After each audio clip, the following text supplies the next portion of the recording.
Since 1979, SPCA Florida has been dedicated to improving the lives of pets and people in the community. The nonprofit organization, headquartered in Lakeland, provides caring, compassion, and hope to more than 6,000 homeless cats and dogs entering their doors each year. They provide model programs to promote the adoption of healthy animals, prevent dog and cat overpopulation, provide veterinary medical services for animals in the community, and keep animals in homes. Their story and how you can help is coming up next on Polk Place.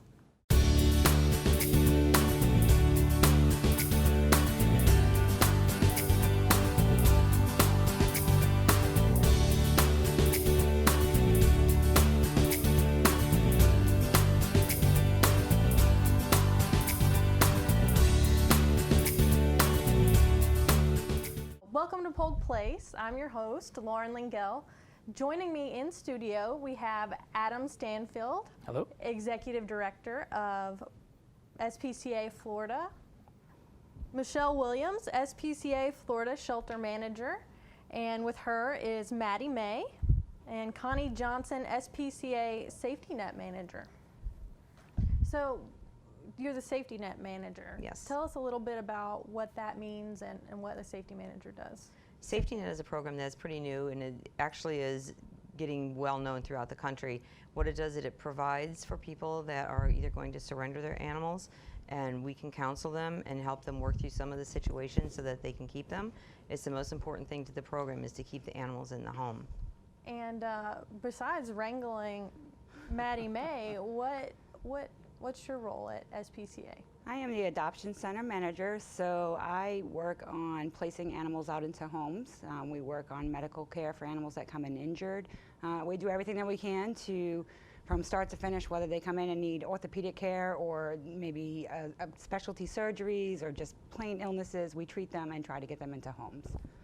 And just before the show, you were sharing with me that Maddie May is a very special pooch for a couple of reasons. So do you want to talk about her story a little bit? Maddie actually came in, and right off the bat, it was discovered she had a heart murmur. Heart murmurs are a high-risk surgery candidate. She was not spayed at the time that she came in. There was a lot of question about her actually surviving the surgery. It's a high risk for her. She obviously did survive surgery, and since then, through everything thick and thin, has been placed into a wonderful home. She was adopted by our quality assurance director, who is at our facility, and Maddie May actually comes in every day with her and is a mascot in the administrative building. So you got a little field trip today, Maddie May. You just And actually, Maddie's very indicative of many of the animals that we get that come through our door, whether it's through a surrender or whether it's through our relationship with Polk County Animal Services. You know, different ones have different needs, and that's where our veterinary clinic comes into play to accommodate those needs. So we like to think that, you know, we offer a second chance for many animal, and it doesn't have to be one without needs. So we're more than happy to accommodate that. So how is it that you're able to go to work every day and see these animals and not adopt all of them? Well, it's a challenge for sure. When I got the job, my wife said, "Please, Adam, you know, don't be bringing animals home every day." And it's hard. I mean, these guys have been around much longer than I have, and I guess they would be the ones that we really need to ask the questions to. So how you guys do it?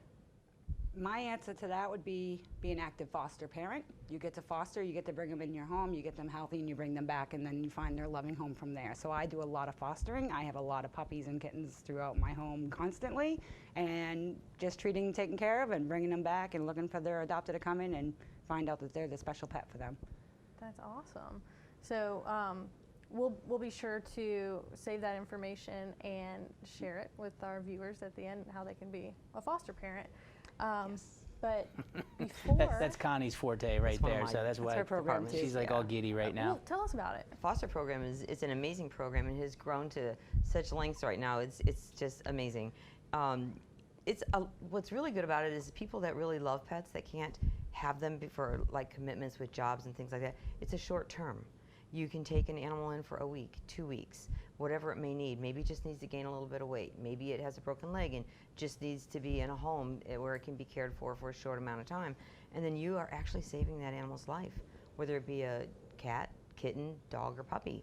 It's short term. We supply you with what you need, so you still get your animal fix, and you bring it back to us. And some people go, I could never do that because I couldn't let it go.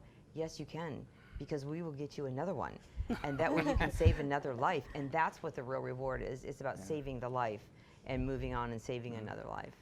What about the folks that say, oh, that sounds great, except for, how do you afford to take care of, like, seven puppies or 7 kittens? We help you through How does that work? everything. Yeah, that's the beautiful thing about it. Yeah, we have a manual, foster care manual, that pretty much tells you what to look for. We have a 24-hour emergency line, so you're never left alone. If you have an issue and you don't know what to do, you can text or call, and we'll get back with you immediately. And again, we give you everything that you need, and we're there for you 24/7. We just need you there in order to keep the animal in your home, so it's not in a shelter environment. And that's really where the concept of DIY comes into play, which is what we were, scheduled to talk about today. Do-it-yourself campaign, and it's an opportunity for the community to rally around or, put their best foot forward in terms of supporting the animals over at SPCA, whether it's through foster care or through the adoption center or some other mechanism. I mean, we're constantly in need of stuff. Of course, financial support is great, which a DIY program can do. People can do online fundraisers or fundraisers in schools or civic groups, what have you. But then they also can do campaigns that bring in supplies. The kitten pate, Connie, I think is always in need for it. Mm-hmm. And some of the other things, kitten food, dog food, supplies. So some of our viewers may be saying, did I just hear them say DIY? Mm-hmm. So yes, do-it-yourself projects, things that you can do to help out the SPCA, talking about having some what do they call them, collections? Canned food drives, drives very to similar collect, concept. Share with me a little bit more about some of the specific items. Well, some of the things that people have done for us is private individuals, in lieu of doing a birthday with presents being given to the individuals. We've had both kids and adults do birthday parties, and, in lieu of a present, they bring in foodstuffs for the SPCA Florida, food, supplies, blankets. We're always in need of blankets, Kongs, peanut butters. We had a huge drive one time. We were running low on peanut butter because we mix it with the food and enrich the animals that way. And a local group just went crazy with their DIY campaign and brought in just tons and tons of peanut butter, which was great. And of course, the animals love it. So, it's all very exciting. I see Maddie May over there. Yeah, she's licking her chops, huh? Licking your chops for some peanut butter, huh? Exactly, but any supply is really not out of need for us. With how many animals that we go through a year, Michelle mentioned 5,000. It's well beyond. I mean, just compare what that need is for your animal, quite possibly at home, and what you go through, and compound that by how many that run through our facility. So it's really a big task, and I applaud both these women for their efforts in running the shelter and running the safety net manager or the safety net program, because our interest is to keep the animals in the homes. Our environment, although willing to take them, it's best served if we can keep them in the homes, and that's where a lot of these donations go to. Whether it's foodstuffs or financially, we provide a ton of medical care, free medical care, to the animals out there in the community, whether it's foster care or whether it's just people in need here throughout Polk County and beyond. So.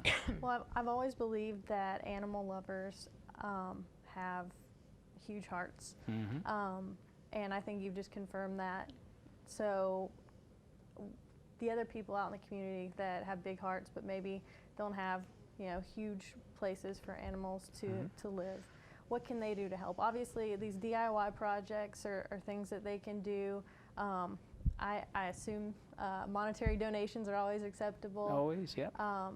Where can they go to find out what's going on? Is the website? They can go out to the website, spcaflorida.org.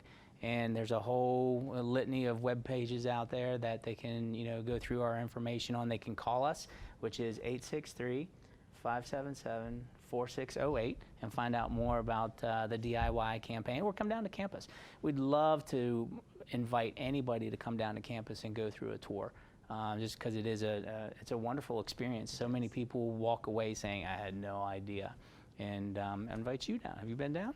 I've been down once. Yeah? I swear if I go back again, I'm going to have to go home with a puppy, though. Well, there's nothing wrong with that. We got plenty. We just took we just took took one one or up two today. those. Yeah. So, I mean, they're always available, so absolutely.